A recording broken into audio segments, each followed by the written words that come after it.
அகராதி மற்றும் ஆன்மீக புத்தக விற்பனை மூலம் புகழ்பெற்ற லிஃப்கோ புத்தக விற்பனையகத்தின் நிர்வாக இயக்குநர் விஜயசாரதி மாரடைப்பால் காலமானார். அவருக்கு வயது 48.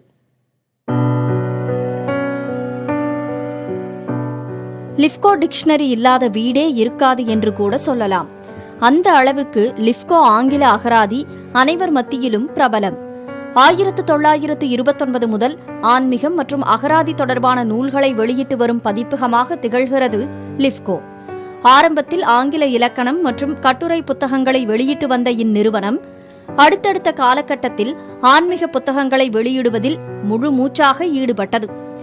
ஆன்மீக பக்தி புத்தகங்கள், பாராயணங்கள், அகராதிகள் உள்ளிட்ட சிறப்பு தொகுப்புகளை வெளியிட்டு வந்த லிஃப்கோ நிறுவனத்தின் நிறுவன தலைவராக கிருஷ்ணசுவாமி சர்மா இருந்தார்.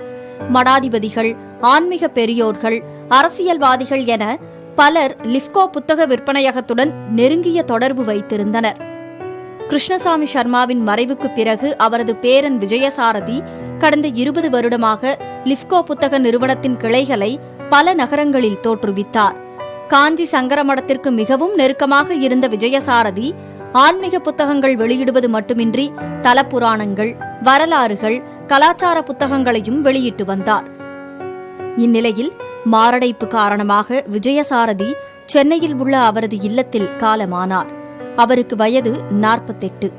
விஜயசாரதியின் உடல் கோட்டூர்புரம் மின்மயானத்தில் தகனம் செய்யப்பட்டது.